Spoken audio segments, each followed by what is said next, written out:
یہ تو کہنے کے قابل نہیں ہوں مگر کر رہا تھا خون خیر الرسل سے ہے جن کے خمیر میں نبی کا خون ہے. اور نبی کا خون کیا ہے؟ سب کے خون ناپاک ہے، نبی کا خون پاک ہے. اور کیسا پاک ہے؟ حضور نے حجامہ کروایا. حجامہ کروانے کے بعد ایک صحابی کو کہا یہ کٹورے میں خون ہے، اسے ایسی جگہ لے جا کر کے ڈالو جہاں کسی کا پیر نہ پڑنے پائے. وہ صحابی لے کر گئے، ادھر دیکھا ادھر دیکھا، دائیں دیکھا بائیں دیکھا. سوچا ہوگا آج بستی ہے کل ویرانہ ہوگا، آج ویرانہ ہے کل بستی ہوگی. کیا ضروری ہے کہ یہاں پر کبھی جنگل ہوگا؟ کسی نے سوچا تھا یہاں کسی کے پیر پڑیں گے؟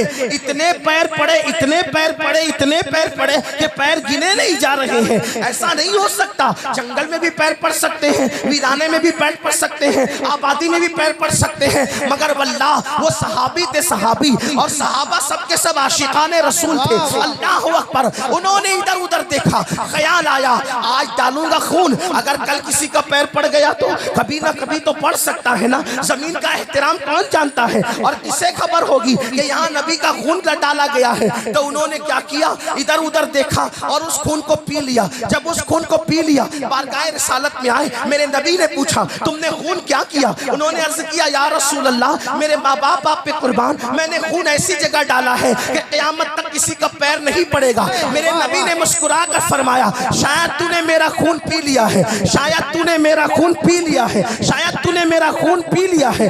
یعنی اگر کسی کا پیتے تو ڈانٹی پڑتی، اگر کسی کا خون پیتے تو ڈانٹا جاتا کسی کو، اگر کسی کا خون پیتے تو حکم لگایا جاتا. لیکن صحابی نے خون کس کا پیا؟ رسول اللہ کا پیا. نبی نے فرمایا شاید تو نے خون پی لیا ہے. انہوں نے عرض کیا ہاں یا رسول اللہ میں نے خون پی لیا ہے. میرے نبی نے فرمایا تیرے پیٹ میں میرا خون چلا گیا، جا تجھ پر جہنم کی آگ حرام ہو گئی ہے، تجھ پہ جہنم کی آگ حرام ہو گئی ہے. مجھے بتاؤ ایک کٹورا خون جس کے پیٹ میں جائے اس پہ جہنم حرام ہو جاتی ہے. جس کو سر کے بال سے لے کے پیر کے ناخن تک نبی کے خون سے بنایا جائے، اس حسین کی عظمتوں کا عالم کیا ہو؟ نعرہ تکبیر، نعرہ رسالت، ذکر شہدائے کربلا، علامہ سید امین القادری صاحب قبلہ، سرزمین رتن پور کلا. ایک بات سمجھ میں آ گئی، حسین بنے کیسے؟ کیسے بنے؟ کیسے بنے؟ مل کے بولو کیسے بنے نبی کے؟ کیسے بنے نبی کے؟ مل کے بولو نبی کے؟ نبی کے خون سے. ایک اور بات دوسری ایڈ کرتا ہوں، توجہ. خون میں جب ماں کا دودھ ملتا ہے تو اس کا اثر اور بڑھ جاتا ہے. واہ واہ سبحان اللہ. خون شریف ہوگا، توجہ، خون شریف ہوگا، لیکن دودھ بدماشی کرے تو معاملہ نہیں جمے گا.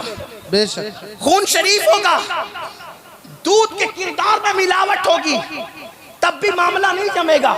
لیکن خون بھی شریف ہے اور دودھ بھی شریف ہے تو پھر سونے پہ سہاگا ہوگا. اب خون تو حسین کے جسم میں نبی کا ہے. کیا بات ہے؟ خون تو حسین کے جسم میں نبی کا ہے اور دودھ کس کا؟ واہ واہ. اب میں دودھ نہیں کہوں گا، اس کو فارسی زبان کے اعتبار سے شیر کہوں گا واہ تاکہ تقدسوں کا ماحول برقرار رہے، کوئی بیمار ذہن میں کوئی وسوسہ نہ آئے. اس لیے دودھ کی بجائے اب میں شیر کہوں گا. شیر کس کا؟ اب سمجھے نا شیر کا مطلب کیا؟ شیر کس کا؟ کس کا شیر؟ دودھ اس کا جس کی مردوں میں کوئی مثال نہیں. واہ واہ. خون اس کا، خون اس کا جس کی مردوں میں کوئی مثال نہیں. خون اس کا ایسا مرد، توجہ کرنا، اہل منبر کی دعائیں دے نہ دے کوئی پرواہ نہیں. بی بی زہرا کی روحانی توجہ چاہتا ہوں اور اپنا مقدر سنوارنا چاہتا ہوں، اپنی محفل کا مقدر بھی سنوارنا چاہتا ہوں. اس لیے کہ میں قلبی طور پہ محسوس کر رہا ہوں یہ محفل بغیر سرپرست کی نہیں ہے. اس محفل کی سرپرستی بغداد سے غوث اعظم کر رہے ہیں اور نظر کرم جنت البقیع سے بی بی زہرا پاک کی ہو رہی ہے. سبحان اللہ سبحان اللہ. توجہ، خون اس توجہ، آج حسین بیان کرنے لگا ہوں، حسین بیان کر رہا ہوں، توجہ کرنا۔ خون اس کا جس کی مردوں میں کوئی مثال نہیں۔ کون مرد؟ خون اس کا جس کے لیے موسیٰ کھڑے ہوں، اس کا خون جس کے لیے عیسیٰ کھڑے ہوں، اس کا خون جس کے لیے داؤد کھڑے ہوں، اس کا خون جس کے لیے ایوب کھڑے ہوں، اس کا خون جس کے لیے جبریل کھڑے ہوں، اس کا خون جس کے لیے فرشتے تعظیم کریں، اس کا خون۔ میرے امام کہتے ہیں نماز اقصیٰ میں تھا یہی سر، آیا ہو مانی یہ اول آخر۔ نماز اقصیٰ میں تھا یہی سر، آیا ہو مانی یہ اول آخر۔ ہے دست بستہ وہ پیچھے حاضر جو سلطنت آگے کر گئے تھے، اس کا خون حسین کے جسم میں ہے جس کے لیے سب کھڑے ہوتے ہیں، اس کو امام الانبیاء کہتے ہیں۔ اس کا خون حسین کے جسم میں ہے جس کے لیے نبی اور ملائکہ کھڑے ہوتے ہیں، اس کو امام الانبیاء کہتے ہیں۔ اور حسین کے جسم میں دودھ اس کا ہے جس کے لیے وہ سید الانبیاء بھی خود کھڑے ہو جائے۔ نعرہ تکبیر، نعرہ رسالت، ذکر شہید کربلا علامہ سید امین القادری صاحب قبلہ، ان سے حنیفی۔ سبحان اللہ۔ خون اس کا ہے جس کے لیے نبی کھڑے ہو، اور دودھ اس کا ہے جس کے لیے سید الانبیاء کھڑے ہو۔ وہ کون ہے؟ ام المومنین سیدہ عائشہ صدیقہ بنت صدیق کہتی ہے میں نے بار بار دیکھا جب بھی نبی سے ملنے حسین کی امی فاطمہ آتی تھی تو نبی ان کے استقبال کے لیے اٹھ کر کے کھڑے ہو جایا کرتے۔ ایسے کا خون اور ایسے کا شیر، ایسے کا خون اور ایسی کا شیر کون؟ نبی کی بیٹی۔ آپ کہیں گے نبی کی بیٹیاں تو اور بھی ہیں، ہم نے کہا بالکل ہے، ہم سنیوں کا عقیدہ ہے بالکل ہے، 4 ہیں، لیکن تینوں بڑی ہو کر کے وہ فضیلت نہ پا سکی۔ نسب میں تو سب برابر ہے، لیکن فضیلت نبی نے بیٹی کو یہ دی، کسی کے لیے یہ نہیں کہا جو سیدہ فاطمہ کے لیے کہا۔ واہ، آقا نے فرمایا فاطمہ تو بدعۃ منی، فاطمہ میرے جگر کا ٹکڑا ہے۔ اے سبحان اللہ، سبحان اللہ۔ کچھ سمجھے جگر کا ٹکڑا؟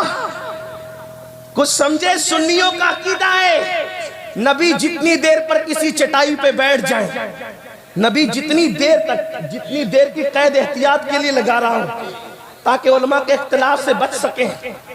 اہل سنت کا عقیدہ ہے نبی جتنی دیر تک کسی چٹائی پہ بیٹھ جائیں اتنی دیر تک وہ چٹائی عرش اعظم سے افضل ہو جاتی ہے۔ واہ، سبحان اللہ۔ جتنی دیر تک نبی کے پیر کسی چٹائی پہ رکھے جائیں، جتنی دیر تک نبی کے پیر کسی چٹائی پہ رکھے جائیں اتنی دیر تک وہ چٹائی چاہے جس چیز کی بنی ہو، لکڑی کی، کھجور کے چھال کی، جس چیز کی بنی ہو، اتنی دیر تک وہ چٹائی عرش اعظم سے افضل ہو جاتی ہے۔ نبی پاک اگر کسی کھاٹ پہ بیٹھ جائیں اتنی دیر تک وہ کھاٹ عرش اعظم سے افضل ہو جاتی ہے۔